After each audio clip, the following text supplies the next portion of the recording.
Hi everyone, I'm here at the landing in Media City and I'm joined by Jamie Hales, who is the designer of Enter the Ark. If you don't know anything about the game, then we're going to show you a quick rundown of it, how it works, and we'll let Jamie explain the mechanics. Yeah, sure. So the Ark is a 2D platform game. So essentially it's based around rotating around these 2D circular worlds. So it's kind of Metroidvania inspired, so you're moving between several sort of locations within this sort of vast solar system, which is inside a virtual world called the Ark. So the actual gameplay is very inspired by sort of modern platformers, you know, like Super Meat Boy, Rayman Origins, that sort of thing. Quite difficult in terms of the actual platforming and combat. So I want it to be sort of fairly harsh. You know, it's going to be very short levels. Probably going to replay them through a couple of times, but very quick restart sort of mechanic. And then you've got this big overarching sort of storyline exploration thing, so you're travelling between all of these big planets and exploring the sort of interior of the world. I suppose in terms of gameplay, the main sort of mechanic that I've got that's different to other 2D platform games is the jump isn't just upwards, it's omnidirectional, so you can travel in any, jump in any direction by pushing the analog stick in a direction and pressing A. And you get 3 jumps constantly, and yeah, you spend a lot of your time in the air just sort of floating around, trying to manoeuvre yourself. Is there a boost in it? There's a boost, isn't there? I saw a bit of gameplay earlier and I saw some kind of boost button on the jump section. Yeah, so there's a few different bits. So there's going to be quite a few sort of different game mechanics that utilise this sort of jump mechanic, 3 jump mechanic in different ways. The one that I got in the game at the moment is level 3 that when you jump into gives you another 3 jumps, which basically allows for quite a lot of sort of complex platforming. So you have to sort of jump around, hover into this sort of green area, renewing your jumps constantly until you sort of move on to other areas of the game. I've got a few different ideas on how to expand. So there's certain things like combos that's also in the demo, so you can get a combo at certain points, which is kind of like the Metroid skills that you get to open new areas of the game. So the one you get in the sort of current demo is you attack up twice and then down, and it sort of unleashes this mega sort of stomped attack that lets you blast through any block that has that combo attached to it. So it's kind of laid out a bit like planets in a solar system, essentially. So the miniature planets. Yeah.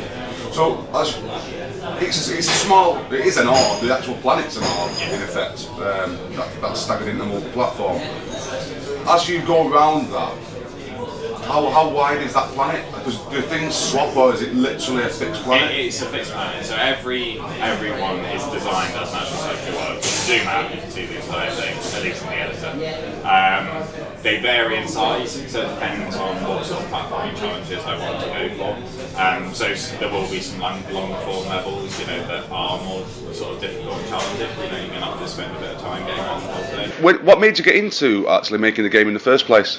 I've always been interested in making games ever since I was a little kid. So I've been programming since, I don't know the exact age, it was about 7 I think. How did you get into programming at 7? My granddad gave me his ZX Spectrum 128K. Old school. Yeah, programming little sort of text entry games, sort of simple as what's your name, hi, name. And then going from there, sort of typing in programs. I don't know if you remember, you used to get books that had basically just the code listings for games in. You type them into your Spectrum and, up they come on the screen. I remember being on a Commodore VIC-20 actually, and they had one, I think it was Tank. Do you remember the old Tank game that used to get on the Atari, and you could actually type that out, and I actually took the time to type all that out and it didn't work, and I was absolutely devastated because it was quite long code, back in them days. Pages and pages code. And so what have you what's it coded in? So at the moment the Ark is in Unity. It's in Unity. So it's mostly using the 3D system still, despite the fact it's a 2D game. Yeah. With sort of some integration of that. There's not really anything sort of overly complex in the game, to be honest. I mean, I've only been developing it for about 4 months. It's funny because it kind of reminds me of a Tetris style game where it's almost fundamentally basic and motor skills, but very enjoyable at the same time. It's actually visually pleasing to watch for its simplicity, which is, you don't get a lot of games that are like that. Yeah, I mean, I think which made it stand out to me. That's how I picked up on it the first time when we met you, because we met at Reds a couple of weeks ago. I'm going on now. Go on, you carry on. Yeah, no, I mean, I think that's what I was sort of trying to go for, is the simple game mechanics. All of the games I love have really simple core mechanics. They're based around one or two really simple features, and it just builds upon that, using the environment or modifying it or changing it in a way that you wouldn't expect. Super Meat Boy, you're just running and jumping.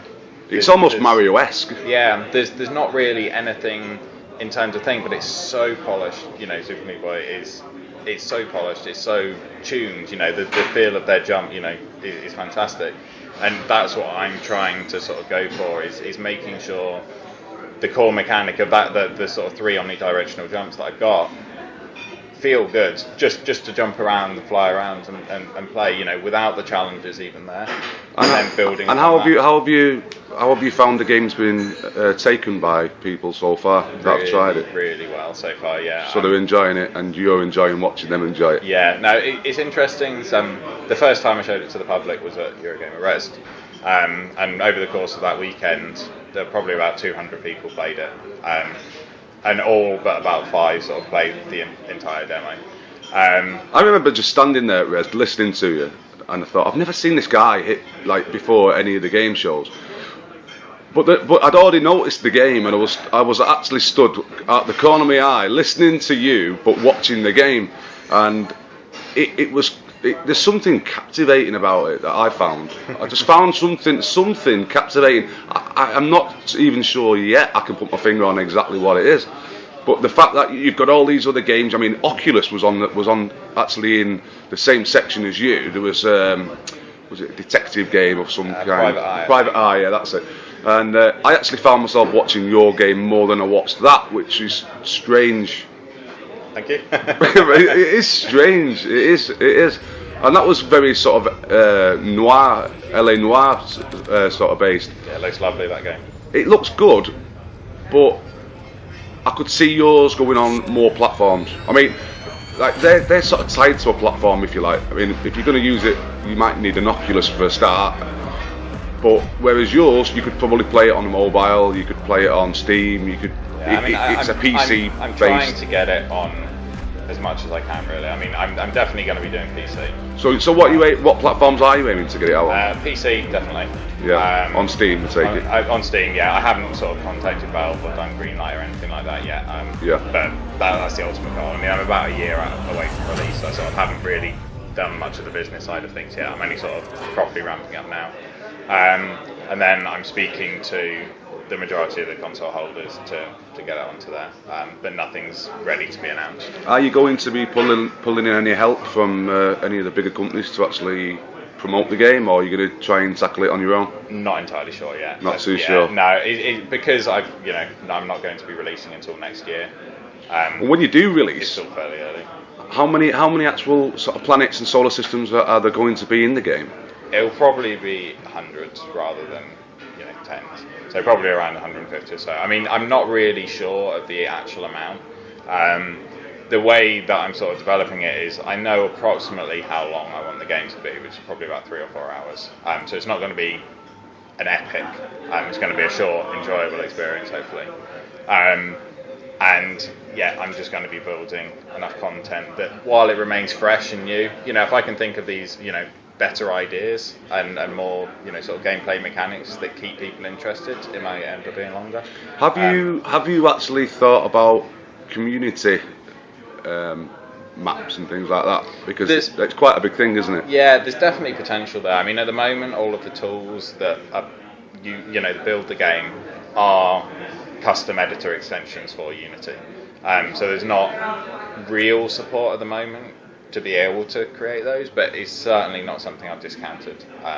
I mean, I think, you know, if I do, it would probably be, you know, more PC released than consoles. I think that's where the modding community is obviously, you know, more Definitely strong. interested. It's definitely stronger. Yeah.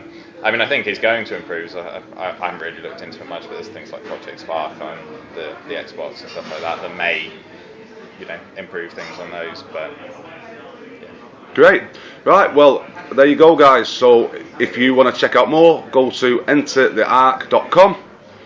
I've been Neil D. And Jamie, thanks for your time. Thank you very much. Thanks.